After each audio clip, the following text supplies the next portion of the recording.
Hello everyone, welcome back to Food is Numbers. I am your handsome adjacent host. It is just after the holiday season. Got me some new gadgets for the channel. We got some fancy new technology, so expect our production values to go through the roof and this to become a paid subscription in the near future. I'm kidding, I'm not doing that. But what I am doing is meatloaf. So let's get started. What the f? Okay, so for our low-calorie meatloaf, we're gonna start with ground turkey. Actually, 2 of those. Breadcrumbs, an egg, half an onion, 2 celery stalks, 3 cloves of garlic, Worcestershire sauce, Worcestershire, salt and pepper, and some Italian seasoning. Is that it? All right, let's crack into that new technology. All right, start by cleaning up the celery a little bit. This is going in a food processor, so we don't need it to be tiny. Ooh, oh, jeez. Next, we need half the onion. Close enough. We'll save the other half for tomorrow. Again, this doesn't need to be tiny bits because it'll be processed. That's fine.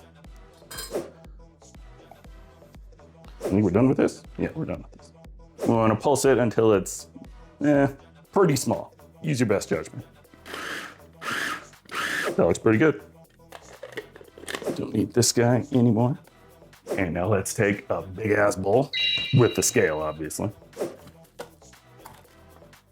Oh, man. Here we're looking for about 650 grams. Unfortunately, that's more than 1 package, but not quite 2. Just throw our vegetable mixture in here. Egg. Next is garlic, which in retrospect, I should have just put in the food processor, but here we are. Ow, ow. Half a cup or 45 grams of breadcrumbs. A few splashes of Worcestershire. Worcestershire,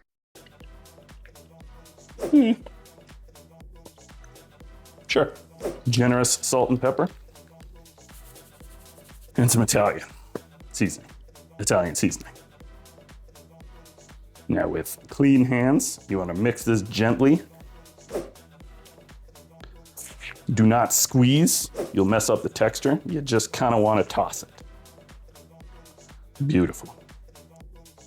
Smush that out into your pan.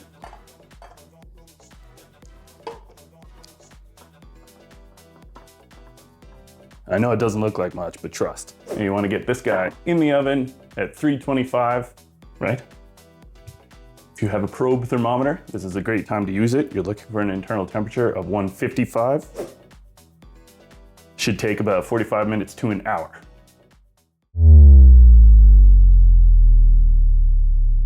All right, this guy has been resting for about 10 minutes. All told, it was about an hour and 20 in the oven. And actually, when this came out of the oven, it was looking pretty juicy, but after the rest, the juice seems to have reabsorbed back into it. So it's looking good. Let's try it. Of course, we want to weigh it first for accuracy. Let's give it a go.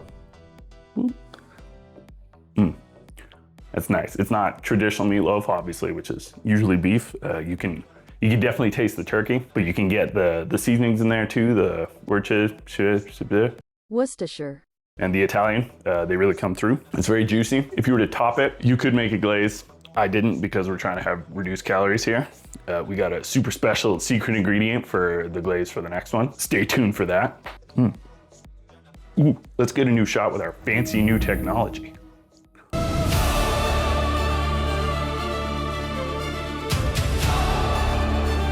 Before that gets cold, I'm gonna have that for dinner.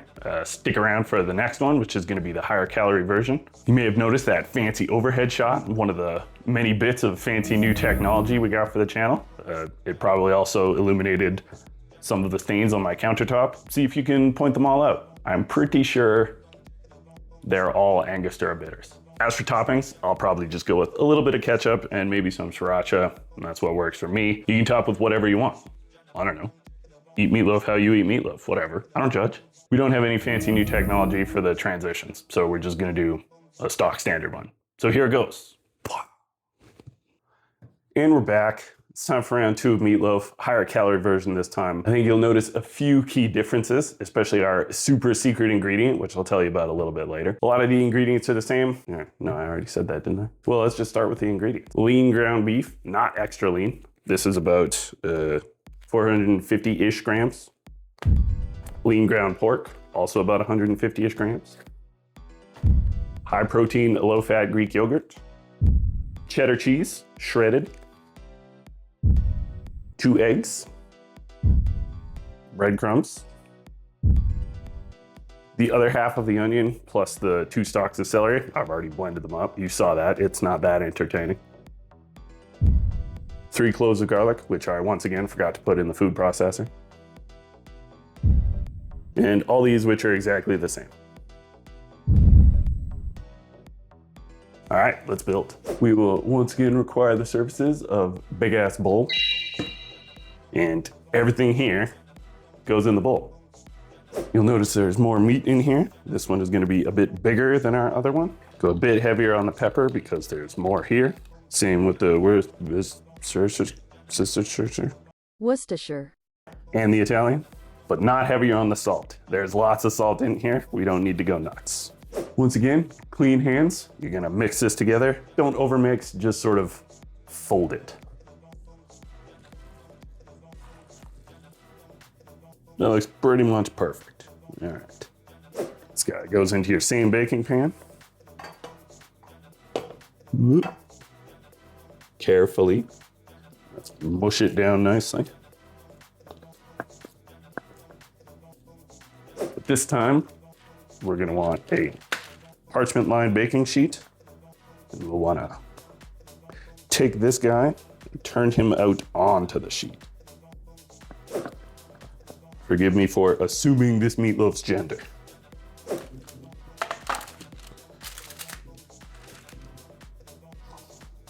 And now we're ready for our super secret ingredient. It's bacon. Take your bacon, 1 strip at a time, and lay it over the top. Little overlap is fine.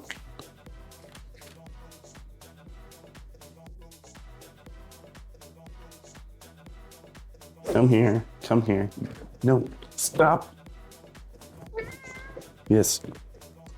Ugh. He had wrapped his head in here. Did you get it on camera? No, shame.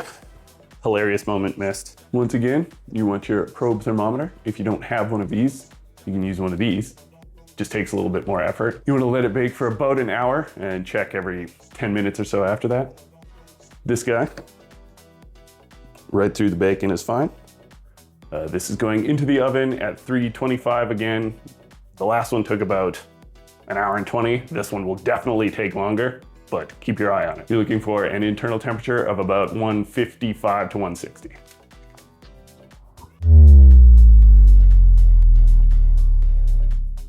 Okay, this was about an hour-ish in the oven.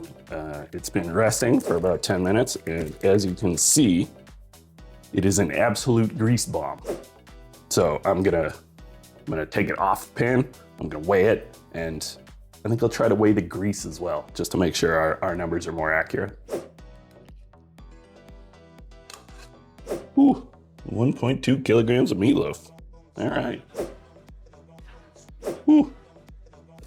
There's a lot of grease. We put a lot of greasy stuff in there. Both the beef and the pork were lean, not extra lean, so there's a lot of fat in there. We threw the cheese in there. We put the Greek yogurt in there, the bacon on top. Probably like a third of this is from the bacon alone. But when I put up the numbers over in this region, I'm gonna do my best to calculate it based on this stuff not being in there. Let's try it out.